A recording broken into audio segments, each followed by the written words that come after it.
a very chilly beach today. I was here, this is Uttari, for most of the summer. It wasn't a particularly hot summer, but there were days when it was between 25 and 30, and very pleasant it was too. You can see now though that we've got a very different scenery. You wouldn't recognise the place, and this is the sea beginning to freeze up indeed. Like you can see over there, it's already, bits of it have already frozen, but it's still quite beautiful. In fact, I would say very beautiful. It's about -7 today.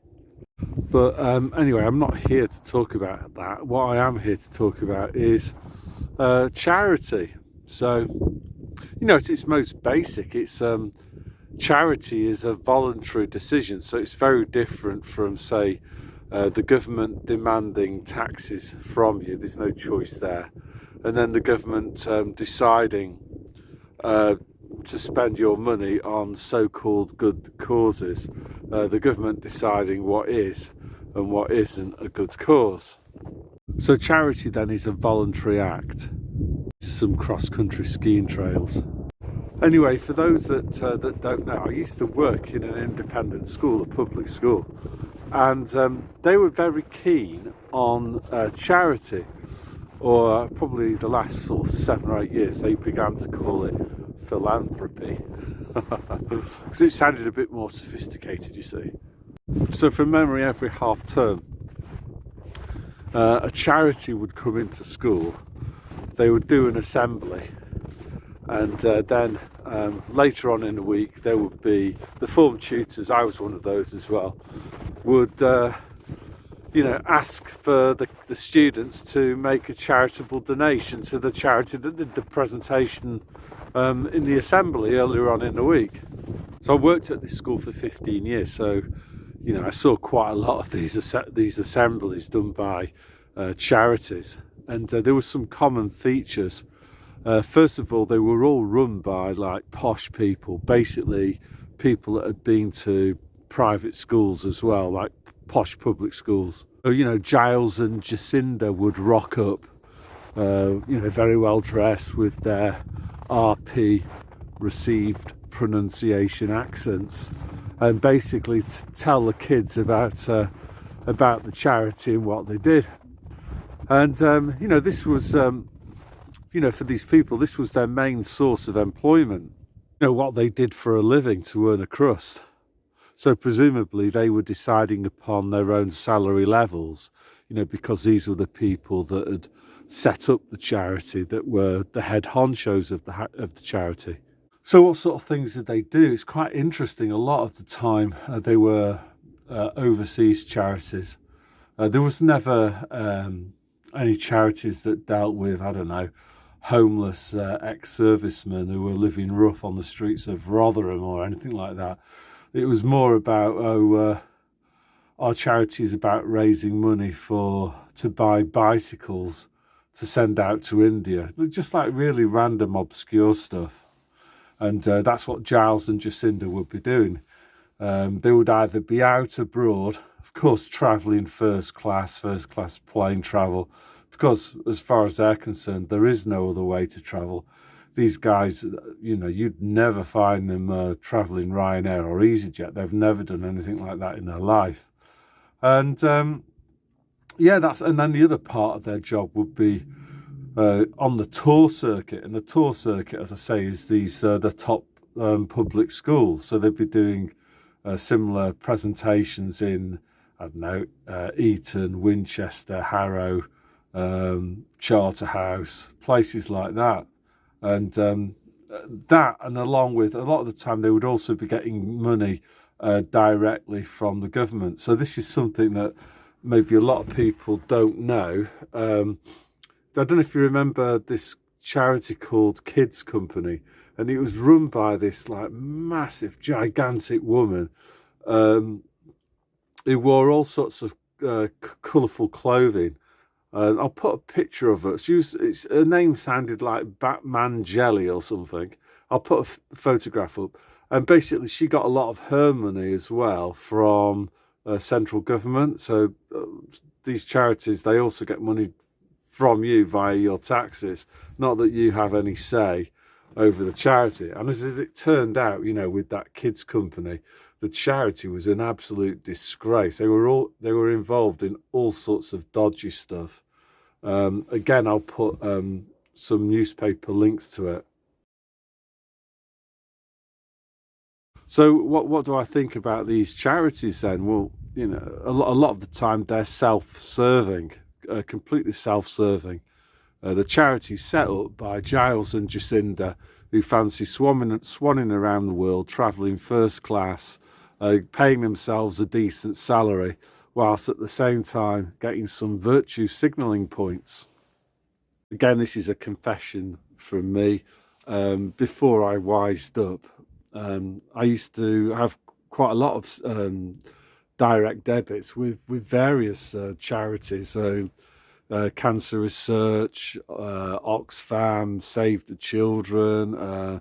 I also had a direct debit with this charity called Plan International. My mum got me into that, and it was quite expensive. I think it was, I don't know, somewhere between 20 and 50 quid a month to sponsor a child, and it was supposed to like pay for their education and stuff. And I signed up to that. It was one Christmas, and I was like, still living in England, obviously. It's about 18 years ago, this was. And, I just got sick of the materialism, and I just thought, well, what can I do? I didn't want any Christmas presents. I just thought, oh, I'll just do this direct debit. Anyway, which I did for 16 years. I did it for 16 years. And then probably about 10, 12 years after I started doing it, the story comes out in the newspapers that the head of Plan International was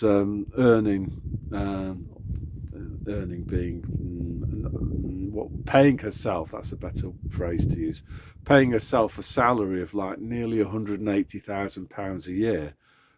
Finance from mugs like me who were paying the direct debit. But at the time, I just didn't have the heart to cancel it. Now, basically, the thing, I'm very uncomfortable speaking about this because I don't like telling people about, charitable things that I've done, because I know I'm not supposed to do that as a Christian. But I'm only telling you this as basically to tell you about just the levels of corruption and how I've been duped myself. So I'm not claiming to be any better than many of you guys in this respect. I was duped by charities. More fool me, I guess. Any of that money have gone to help poor people abroad? I honestly doubt it very much. And then also that news story. I remember again exactly where I was. I was with my family. We were listening to Radio 4 because I used to do that in those days. Driving up to Manchester. I think we were going to go and watch a football match. And the news comes on the radio about how the Oxfam aid workers were like doing. I'm not going to use the P word, but they were kiddie fiddlers, basically. So again, I made sure I cancelled that direct debit like immediately as soon as and I remember doing that again in NatWest. I went into the branch and just told them why I was doing it. Not that I guess they cared too much, but I just had to get it off my chest.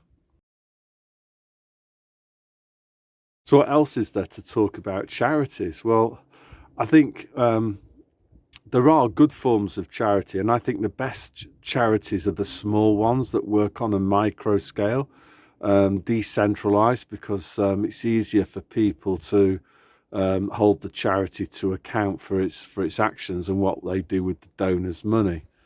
And then the other thing that I would say too is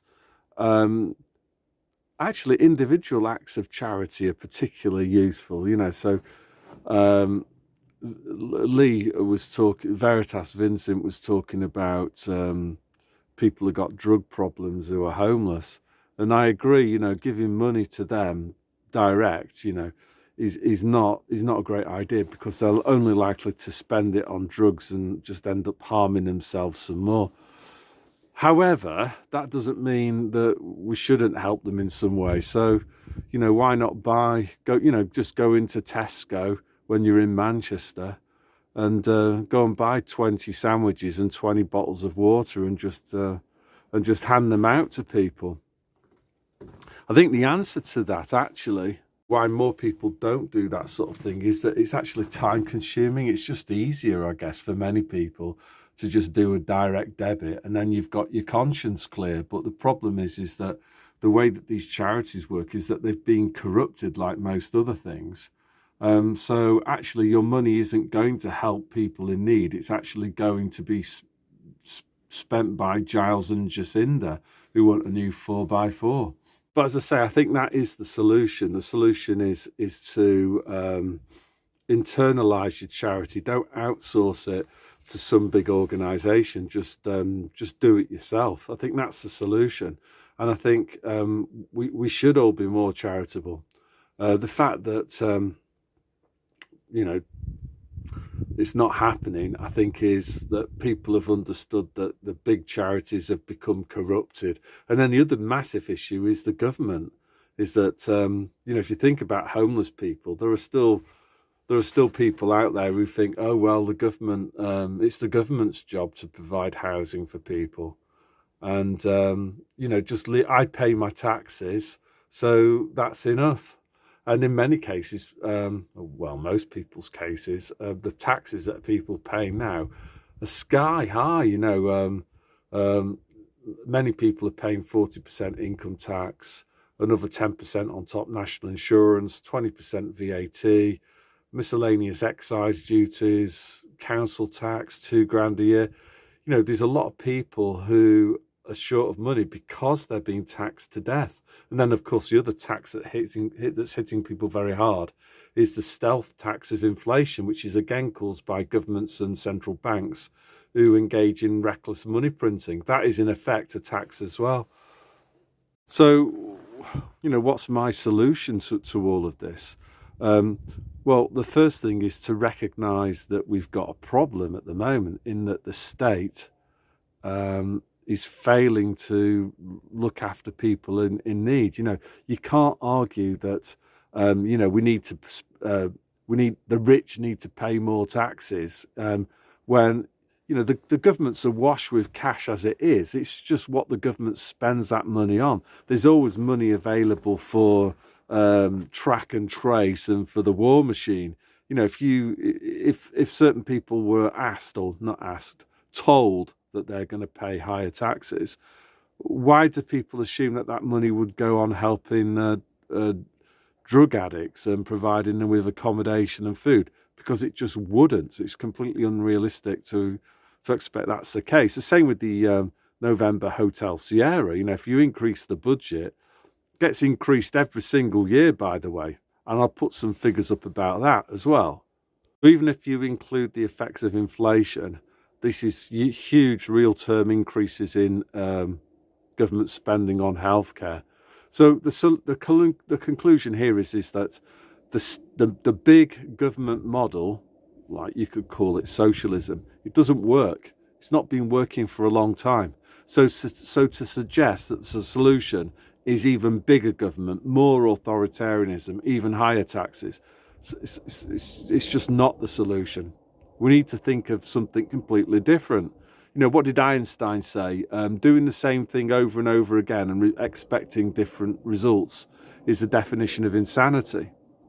So what is the solution? The solution is the opposite. It's much smaller government, tax people less, and basically, people then would have the means to give to charity, and then also they would understand there would be no kind of excuse not to help people, in the sense that people wouldn't be allowed to say, oh well, somebody else should pay and the government should sort it out. People need to take personal responsibility, and that's what the small government libertarian model would actually do.